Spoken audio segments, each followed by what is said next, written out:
Mateus 6, 19.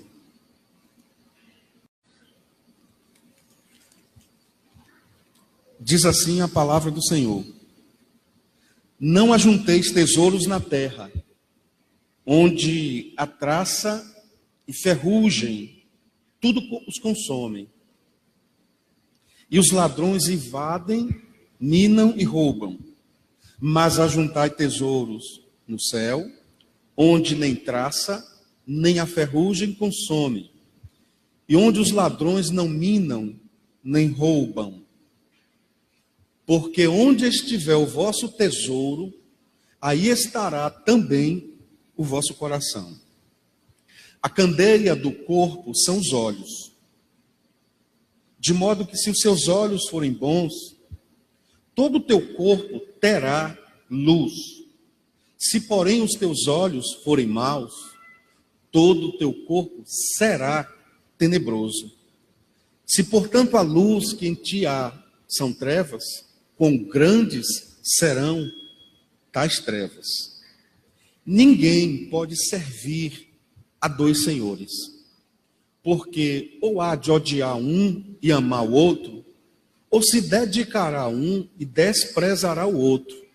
Não podeis servir a Deus e as riquezas ou a Mamon. Por isso vos digo, não fiqueis ansiosos quanto à vossa vida, com o que comereis ou com o que bebereis, nem quanto ao vosso corpo, com o que há de vestir-se. Não é a vida mais do que o alimento, e o corpo mais do que o vestuário? Olhai para as aves do céu, não semeiam, nem colhem, nem ajuntam em celeiros, mas vosso Pai Celestial as alimenta. Acaso não tendes muito mais valor do que elas? Qual de vós, por mais ansioso que esteja, pode acrescentar sequer uma hora na duração da sua vida? E por que andais ansiosos quanto ao vestir? Olhai como os lírios do campo crescem. Eles não trabalham, nem tecem. Mas eu vos digo que nem Salomão, em toda a sua glória, se vestiu como um deles. Se Deus veste assim a planta do campo, que hoje existe e amanhã é jogada no forno, quanto mais a vós, homens de pequena fé. Portanto, não vos inquieteis dizendo: que comeremos, que beberemos, com que nos vestiremos? Pois os gentios é que procuram tais essas coisas. E de fato o vosso Pai Celestial sabe que precisais de tudo isso. Mas buscai primeiro o reino de Deus, a sua justiça, e todas estas coisas vos serão acrescentadas. Não vos inquieteis, pois, pelo dia de amanhã, porque o dia de amanhã trará suas próprias preocupações. Basta a cada dia o seu mal. Basta a cada dia o seu mal. Vamos orar? Querido Deus, nós queremos apresentar ao Senhor essa palavra, que é do Senhor. Queria que ela viesse de forma extremamente saudável à vida daquele que abre o coração. Que essa palavra não fosse para o entendimento psíquico, cognitivo, conteudista. Que essa palavra fosse para fazer a divisão da minha alma e do meu espírito, das minhas juntas e medulas, para causar e formar em mim o entendimento da palavra de Deus, da vontade de Deus e da direção de Deus para a nossa vida. Como nós estamos percebendo, a sociedade passa por algumas mudanças, e mudanças muito sérias. Nós vimos nesse período eleitoral como as coisas saíam de um ponto ao outro numa velocidade absurda. Nós percebemos nessa estrutura sociológica que vivenciamos mais de perto nas eleições, como alguém postava uma coisa e rapidamente se pulverizava. O que começou a chamar a minha atenção, é que a verdade do Evangelho, que é uma verdade sólida, incontestável, é uma verdade confrontadora, acalentadora, é uma verdade eterna, é uma verdade imutável, irrefutável. Essa verdade não é propagada na mesma veemência que foram as notícias que nos últimos dias nos demos conta de ficar propagando. Mas esse não é o meu discurso. A minha fala é que a sociedade passa por algumas mudanças, e uma das grandes mudanças que a sociedade passa é que nós estamos numa época onde as pessoas levantam bandeiras. E uma palavra de bem-vindos aos irmãos da internet também. Bandeiras.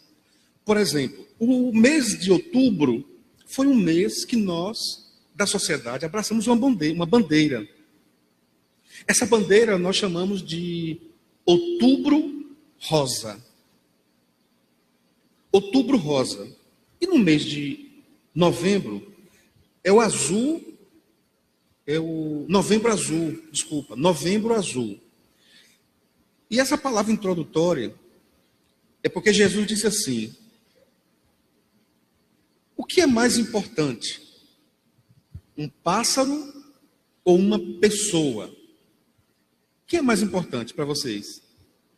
Jesus mesmo respondeu: é uma pessoa.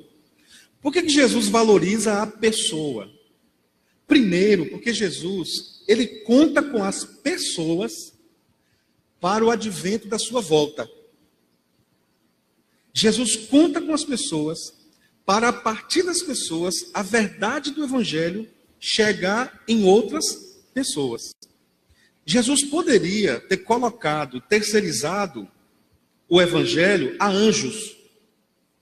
Jesus poderia ter colocado o evangelho na mão de pessoas pontuais. Mas Jesus escolheu e preferiu espalhar o evangelho para todo aquele que nele crê. Está dando para entender, meus irmãos? Jesus fez uma escolha de entregar o evangelho para todo aquele que nele crê. Então, todas as pessoas que creem em Jesus, eles são portadores, eles são autorizados, eles são ministros, despenseiros desse evangelho. Amém, meus irmãos? Só que Jesus, ele começa a falar com seus filhos e mostrar algumas direções. O Espírito Santo começa a questionar, levar o evangelho para que as pessoas conduzam essa palavra, levem essa palavra e ajude as pessoas a receber essa palavra. Então, Mateus capítulo 6, Mateus 5, 6 e 7, a intenção de Jesus é levar para as pessoas o evangelho mastigado, condensado. O evangelho mastigado, o evangelho condensado, é o evangelho que as pessoas vão precisar de pouquíssimo entendimento.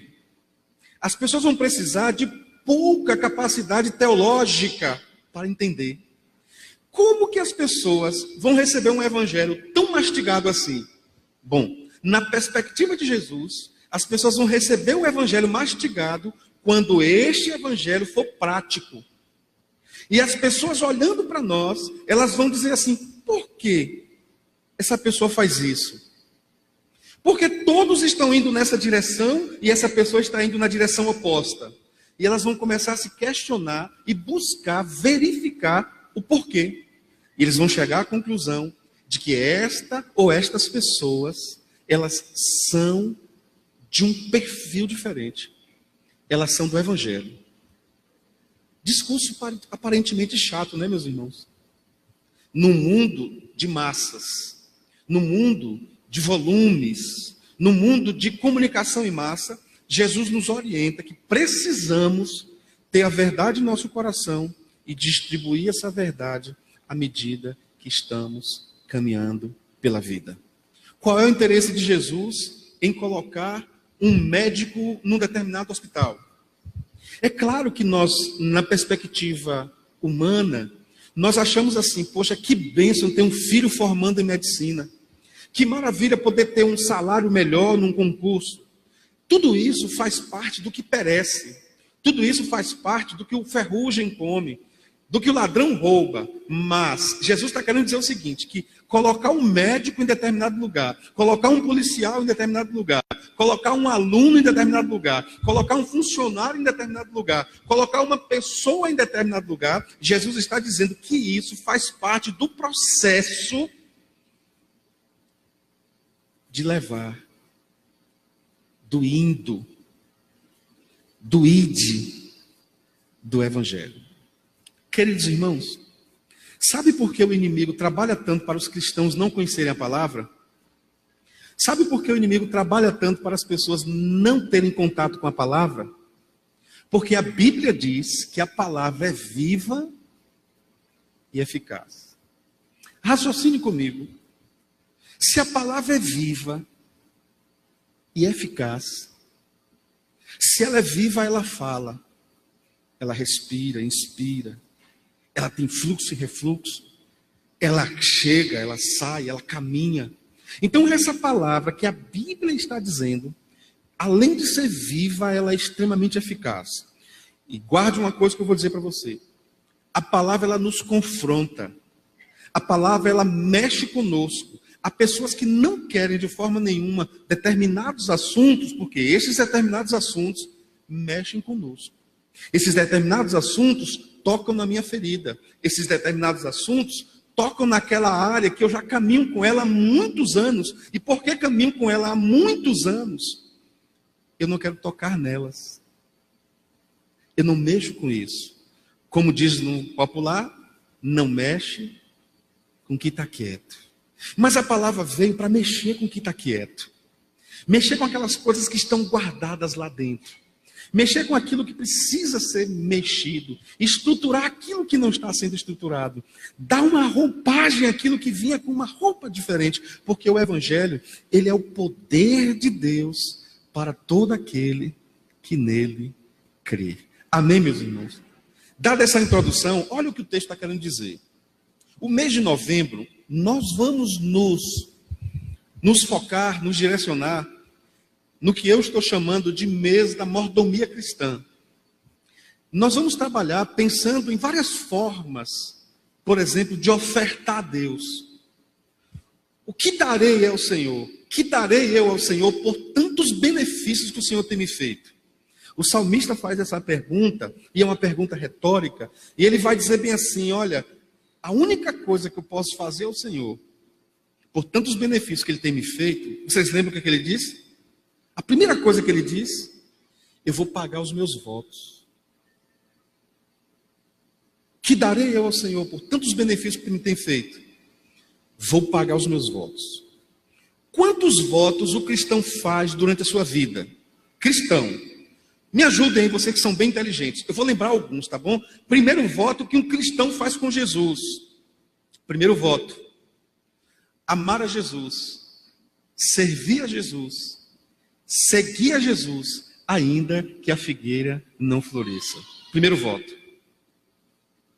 Me ajude aí. Um voto que o cristão faz. Um cristão adulto, por exemplo, ele faz um voto de guardar os olhos dele. Para não colocar os olhos dela, em lugares que contaminam o seu coração. Um outro voto que o cristão faz é guardar sua boca.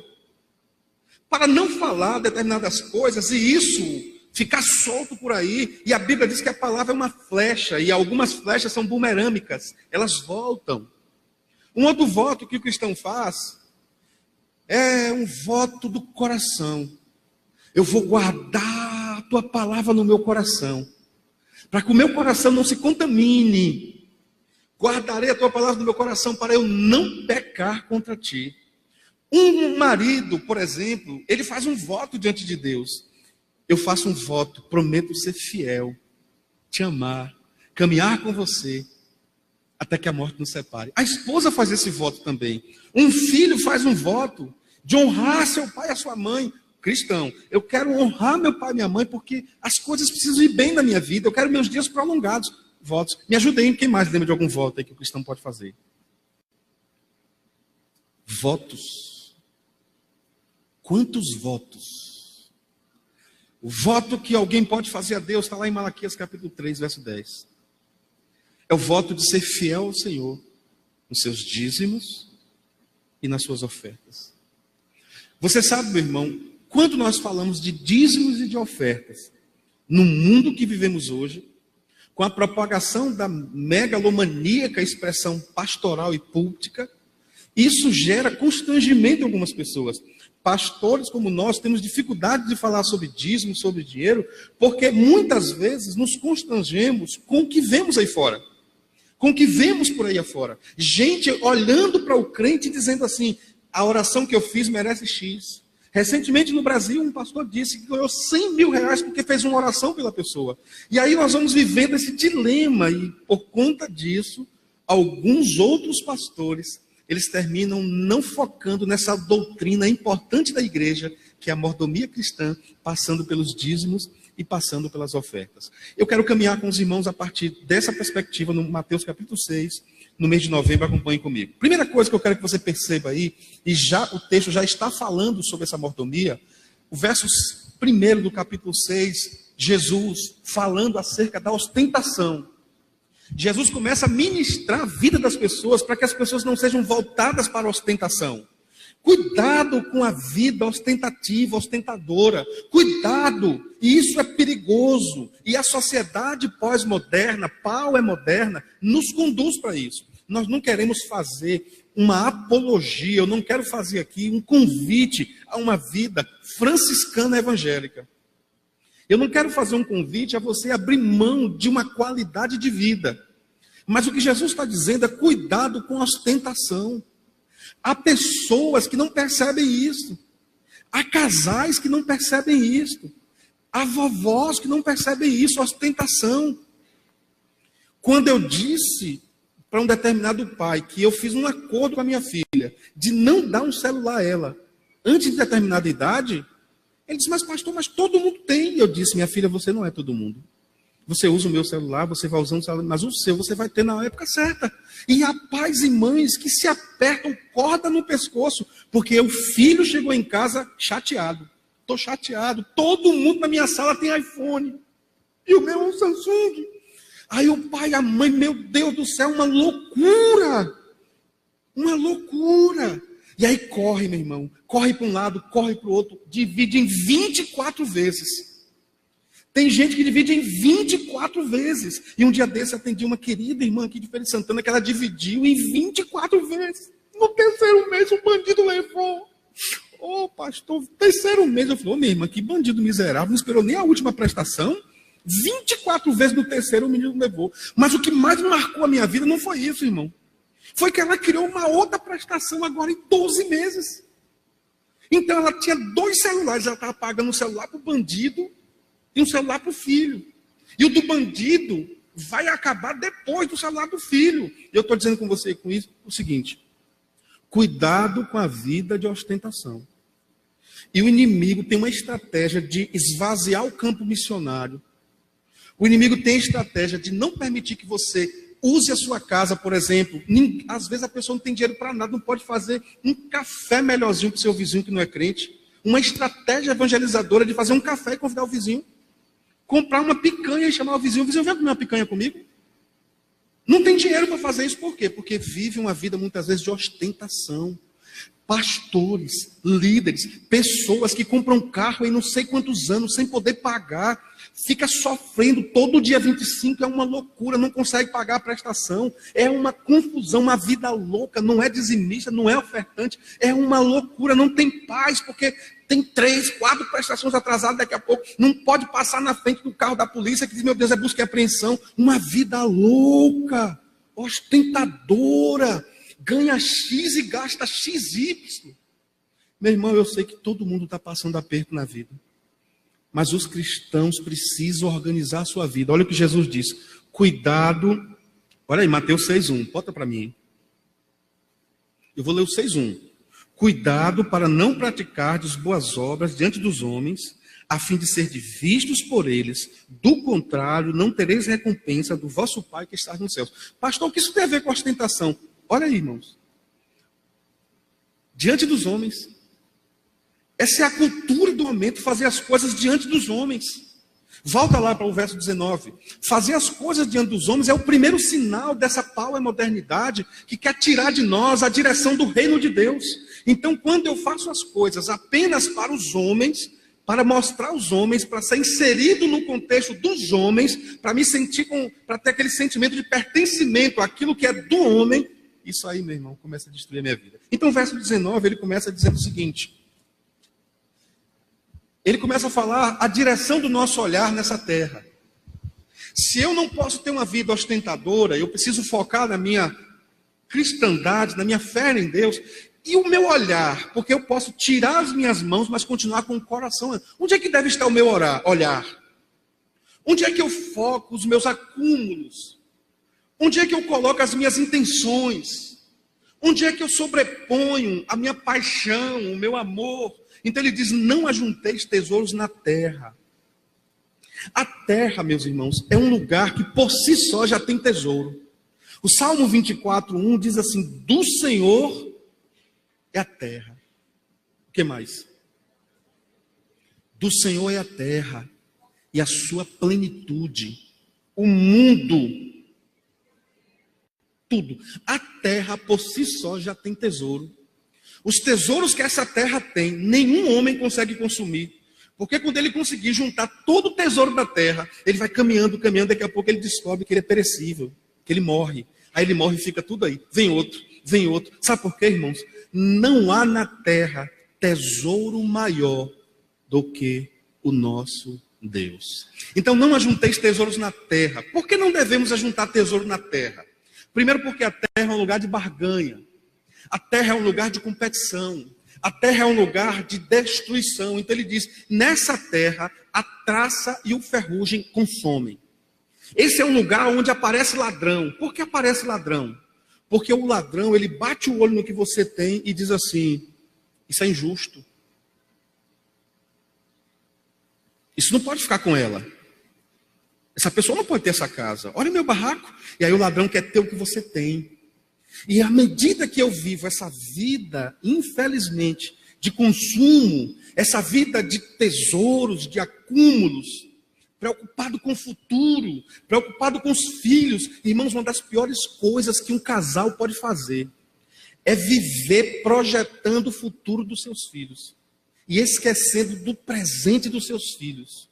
Eu quero dizer para os irmãos que todas as pessoas que vivem desfrutando a vida, abrindo mão de muitas coisas, abrindo mão de missões, abrindo mão de qualidade de vida, abrindo mão de um lazer, abrindo mão de livros, de conhecimento, de congressos, abrindo mão de uma qualidade de vida com Deus, para projetar a vida dos filhos, está juntando tesouro para ladrão. Há pessoas que um dia na vida fez uma escolha, pastor, eu tenho que construir um prédio porque eu quero morrer e deixar um apartamento para cada filho. E aí a primeira coisa que acontece é que a nossa geração é a geração dos filhos que não querem construir nada. Porque eles veem os pais fazendo tudo por eles. E eles perderam a noção de que eles também têm que construir. E aí os pais, a primeira coisa que acontece, são pais que abrem mão do reino de Deus. Ô irmãos, por que será que já não temos mais cristãos como tínhamos antigamente? Que chegavam numa cidade e doavam um terreno. Vocês sabiam que irmãos passaram por esse lugar, e quem quiser depois conhecer melhor a construção disso aqui, irmãos passaram por aqui, abriram mão de muita coisa por amor ao Evangelho, e é por isso que nós estamos aqui. Mas a nossa geração é uma geração ensimesmada, é uma geração de autopreocupação e pouco autorrevelação. É uma geração que não se preocupa com o reino de Deus. É uma geração que se preocupa só com si mesmo. É uma geração que quer trocar de carro todo ano. É uma geração que quer ter sempre mais. E aí, meus irmãos, nós vamos entrando na estratégia da sanguessuga. Porque a sanguessuga e as suas irmãs, elas dizem o quê? Me dá, me dá, me dá. Versículo 20 diz assim, olhe bem. Ajuntai tesouros no céu, onde nem a traça, nem a ferrugem consomem, onde os ladrões não minam, nem roubam. E o 21 emenda, porque onde estiver o teu tesouro, aí estará também o teu coração. Pensemos aqui, como poderíamos manter um cofre no céu, já que eu não moro no céu? Como poderei manter tesouros nos céus, já que eu não tenho como fazer o câmbio para a moeda do céu? Quais seriam os tesouros do céu? como é que eu vou fazer acúmulos no céu? De que forma posso fazer acúmulo no céu? Bom, a Bíblia diz que quem ganha almas, sábio é. A Bíblia diz que uma alma, ela tem uma capacidade, um valor de mercado tão profundo, que nem toda a riqueza da vida, a gente pode contextualizar essa palavra, nem toda a riqueza da vida vale mais do que uma alma. Porque uma alma para Deus é uma grande riqueza. Então, qual é a primeira forma de acumular riqueza no céu? É me tornando uma pessoa apaixonada por vidas. Quando eu sou uma pessoa apaixonada por vidas, a minha prestação de contas com Deus vai ser um superávit. Porque diante de Deus eu vou ser uma pessoa que fiz muitos depósitos. Cada pessoa que eu cuido é um depósito no céu. Cada pessoa que eu evangelizo é um depósito no céu. Cada pessoa que eu discipulo é um depósito no céu. Amém, meus irmãos? Há uma caixa muito grande no céu esperando o nosso depósito. Eu quero ajuntar tesouros no céu. Por que eu vou ajuntar tesouros no céu? A primeira coisa que eu vou ajuntar tesouro no céu, porque o céu é um lugar que o ladrão não entra. O céu é um lugar que o ferrugem não tem espaço. E aí ele vai dizer o seguinte: onde é que está o seu tesouro? Desde pequeno eu interpretava esse texto dizendo assim: onde tiver o seu coração, estará o seu tesouro. E aí eu me deparo com esse texto que diz assim: onde estiver o teu tesouro. E o texto original, a ideia é esta: onde é que está o teu tesouro? Quais são os teus tesouros? Quais são os seus objetivos? Porque a vida é assim, ela é ambígua. Tem dias que você está lá em cima, tem dias que você está lá embaixo. Tem dias que você tem muito, tem dias que você tem pouco. Tem dias que você acorda feliz, tem dias que você acorda triste. Eu não sei se isso acontece comigo, se essa é a minha mecânica. Mas há dias que nós nos achamos muito bonitos. Tem dias, irmãos, que eu me paro assim, eu paro diante do espelho e falo: rapaz, você é tão simpático, você é bonito. Irmãos, tem dias que eu olho diante do espelho, mas eu me acho envelhecido. Eu olho para o meu rosto e falo: rapaz, como eu estou velho. Gente, eu estou muito feio, não dá vontade de ficar em casa. E aí daqui a pouco eu descubro, irmãos. Foi o texto que lemos agora na escola bíblica. É como você olha o seu rosto na água. É um emparedamento. Aprendi na escola bíblica essa palavra: emparedamento do coração com o coração. Então nós vamos perceber que esse tesouro que eu estou tendo como algo de valor para mim, ele vai atraindo o meu coração. Ele vai puxando o meu coração. Você quer ver uma coisa, irmãos? Há pessoas que têm no seu coração um tesouro. E já chegou a dizer bem assim: se esse menino morrer, eu morro junto. Se essa mulher morrer, eu morro junto. Se esse homem morrer, eu morro junto. Irmão, vou te dizer uma coisa diante de Deus. Você tem que amar seu esposo, mas ame profundamente seu esposo. Ame sua esposa, ame seu filho, ame sua mãe, ame seu pai, ame seu genro, sua nora, ame seu carro, goste do seu carro, goste da sua casa. Agora sim, se você colocar o seu coração, se você tiver o seu coração num determinado tesouro, ele vai sugando tudo que você tem do coração. Então, onde estiver o seu tesouro, seu coração vai ser atraído para lá. É por isso que o tesouro do cristão é Jesus Cristo. Porque se Jesus for o nosso tesouro, nosso coração vai ser atraído para Ele. Ele vai me atrair. Eu vou ser atraído por Ele. Você pode dizer com todo o seu coração: Jesus é o meu tesouro. Amém, meus irmãos? Por que nós devemos ter Jesus como tesouro? Eu conheço a história de um moço que é o homem mais rico da minha cidade natal. Mas pensa no homem rico. Por questões éticas eu não vou dizer o nome, mas é um homem muito rico. Ele é dono dos principais prédios da minha cidade, da cidade natal. Minha cidade de Feira de Santana, da minha cidade natal. E quando eu olho para a minha família ascendente, descendente, eu vejo uma família de pessoas que me ensinaram, e eu procuro ensinar isso automaticamente, a colocar Deus em primeiro lugar, porque nós temos muitos exemplos de pessoas que caminharam a vida toda com tesouro material no coração. E é incrível, irmãos. Eu fiquei sabendo que esse moço está padecendo sozinho. Grandes prédios na cidade, no centro da cidade, estão fechados lá. Porque nem força esse moço tem mais para cuidar do seu patrimônio. Eu conheço a história de uma outra pessoa, lá em Salvador, muito rico. Rico mesmo. E ele chegou numa idade, e a família pegou e colocou 4 pessoas para cuidar dele.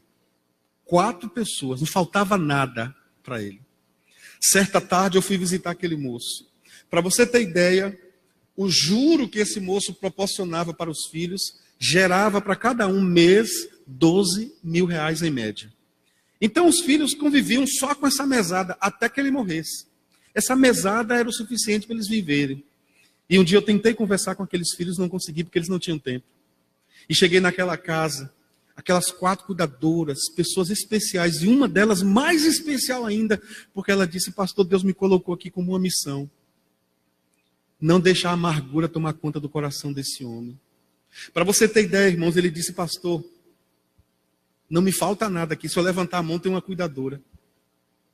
A cada 6 horas sai uma cuidadora e entra outra cuidadora. Mas ele disse: pastor, eu queria só que um filho meu sentasse aqui 1 hora e conversasse comigo, ou dissesse: pai, está tudo bem? Querido irmão, quando você coloca o tesouro no seu coração, seu filho vai dizer bem assim: esse vai ser o meu tesouro também. Os filhos, eles carregam os tesouros que os pais passam para eles. E se os pais passarem para os filhos que o tesouro deles é uma carreira, esses filhos vão viver a vida toda lutando com todas as forças para ter a carreira mais brilhante a cada dia. Mas se os pais passarem para os seus filhos: meu filho, você vai ser um grande médico, você vai ser um grande pastor, você vai ser um grande professor, você vai ser um grande representante comercial, mas você vai ser, sobretudo, um grande homem de Deus, uma grande mulher de Deus, que adianta ganhar o mundo e perder a sua alma. Que adianta ganhar o mundo e perder a sua família. Eu espero que não seja o caso de ninguém aqui nessa manhã, nem na internet me ouvindo agora. Mas quantas pessoas reclamam: pastor, os meus filhos estão pelo mundo, eles não ligam para mim. E a primeira coisa que eu tenho vontade de dizer: vamos fazer uma retrospectiva na sua vida? Muitas pessoas passam a vida lutando para ganhar, para ter. E às vezes o filho se aproxima, a filha se aproxima: pai, eu quero falar uma coisa, eu não posso porque eu estou trabalhando. E o filho tenta a segunda vez: eu não posso porque eu estou trabalhando. E ele começa a comprar iPhone, ele começa a dar tênis caro, ele dá tudo, mas ele não dá o principal tesouro da alma humana. Irmão, depois de Jesus, o principal tesouro da alma humana é alguém. O ser humano busca alguém. O homem busca alguém. Ele busca o colo da mãe no primeiro momento.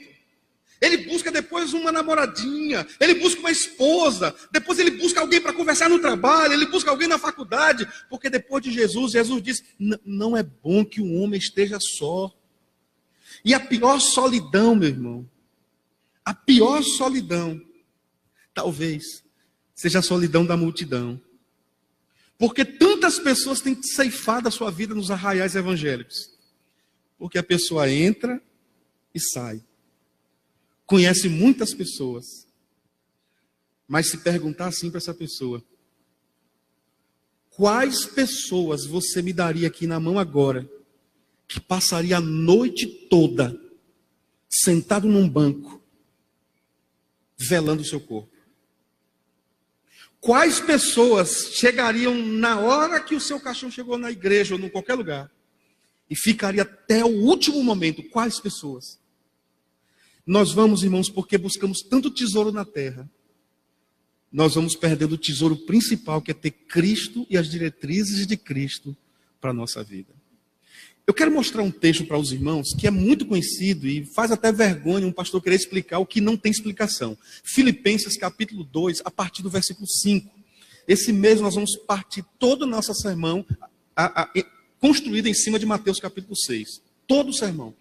Nós vamos desdobrando para outras, mas vamos começar sempre em Mateus. Filipenses capítulo 2, a partir do versículo 5.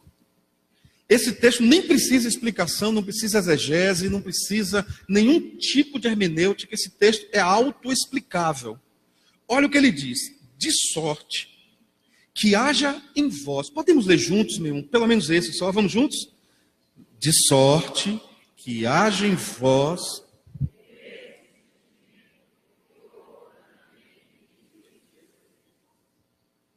que sendo em forma de Deus,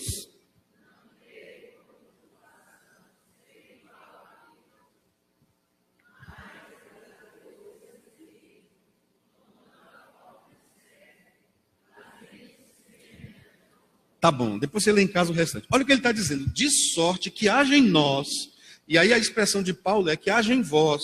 Paulo teve uma percepção que estava faltando isso para os crentes. Então, de sorte que haja em vós o mesmo sentimento que houve também em Cristo Jesus. Meu irmão, infelizmente, estão dizendo por aí há muitos anos, e crentes acreditando, que o evangelho não pode ter sentimento. Pelo amor de Deus, está repreendido em nome de Jesus Cristo de Nazaré. Em nome de Jesus que nasceu, viveu, morreu na cruz e ao terceiro dia ressuscitou. O crente precisa ter sentimento. Ele precisa parar na hora da ceia e dizer assim, meu Deus, como foi difícil para o meu Jesus passar ali. E começar a sentir. O crente precisa sentir como Jesus sentiu. O crente precisa chegar em Feira de Santana e vendo o sinal da promiscuidade em Feira de Santana. O crente tem que sentir como Jesus, quando olhou para Jerusalém, começou a chorar. O crente precisa olhar para irmãos, eu estou falando de irmãos na fé, que estão mortos, como Lázaro estava morto. Os cristãos precisam olhar para os crentes mortos, porque Lázaro ali representa parte da igreja morta, cheia de faixas, de dogmas, de loucuras, de loucubações. E quando Jesus olha para Lázaro morto daquele jeito, Jesus teve um sentimento diferente. Ele começou a chorar, sem medo de ser alguém poderoso, ele chorou. E o que mais me chama a atenção é que Jesus chorando, ele tomou uma decisão. Eu não vou deixar meu irmão desse jeito, Lázaro. Saia dessa vida, Lázaro. Saia para fora, Lázaro. E quando ele percebeu que ele precisava inserir outros nesse contexto, Lázaro saiu dando seus pulos daquela caverna, Lázaro saiu daquele lugar, e aí ele disse assim, gente, me ajudem aqui a fazer um de restauração de Lázaro. Tirai as ataduras. E aí começaram a tirar as ataduras de Lázaro. Há muitas pessoas na igreja que amontoaram tantas riquezas, que estão envoltos nas suas riquezas. Eu queria que você baixasse a sua cabeça para orarmos. Porque às vezes o processo não é um processo consciente. Às vezes é um processo inconsciente. E eu creio que, pelo que a palavra nos ensina, é uma luta espiritual. É um confronto espiritual. Haja vista que a Bíblia diz que o diabo ele está fazendo de tudo para cegar o entendimento, se possível até dos escolhidos. E eu tenho me preocupado porque a nossa geração é uma geração com um fluxo muito grande de informações. É muita coisa. Até as músicas evangélicas perderam sentido. Elas já não falam mais do Cristo da glória de Cristo. Elas falam o tempo todo em satisfazer o que eu estou sentindo. Enquanto a Bíblia diz, sinta. Mas sinta como Cristo. Sinta. Mas sinta como Cristo sentiu. Cuidado. Cuidado de onde você tem juntado o seu tesouro. Cuidado. Cuidado com o tipo de tesouro que você escolheu para você. Porque a realidade mais seca, dura, inequívoca da vida é: você vai morrer. Eu vou morrer. Eu quero que você entenda, e entendamos juntos, a morte não lhe dá o direito sequer de fazer a transferência do seu carro. A morte não lhe dá o direito sequer de você fazer um inventário. A morte não lhe dá o direito, na maioria das vezes, sequer de você distribuir o que você tem. Talvez a pessoa que você mais competiu na vida fique com o que você tem. Porque a morte é implacável. Mas a Bíblia diz que o amor é mais forte do que a morte. Nós precisamos entender que a Bíblia diz que Jesus é mais forte do que a morte. E Jesus desafiou a morte dizendo: onde está, ó morte, a tua vitória? Porque um crente que tem Cristo na vida, ele não teme a morte, porque ele já vive se despedindo da vida. Porque a vida para ele é só uma passagem. Por isso ele não quer de forma alguma juntar tesouros na terra. Ele não quer de forma alguma segurar tesouro nas mãos. Ele quer mãos limpas para levar o evangelho. Ele quer coração limpo para levar o Cristo Redentor. Ele quer ter consciência de que se todos os cristãos abrissem o coração, mais pessoas poderiam ser abençoadas. Se os cristãos fossem mais doadores, menos sofrimento teríamos nas cidades. Oh Deus, quando eu falo de mordomia, eu começo falando para o Senhor: me ajuda a ser um bom mordomo do meu coração. Porque quem dá o coração dá tudo. Quem dá o coração entrega tudo. E esta é a nossa reflexão, no nome de Jesus. E você, em espírito de oração, quero te pedir que você já esteja refletindo, pensando, olhando para os quatro cantos da sua alma, para tudo aquilo que a sua percepção, o seu contexto de vida, o que precisa, o que pode ser cortado, o que precisa, o que pode ser colocado no lugar certo. Procure perceber quais são as gorduras do seu dia a dia que pode ser retirado.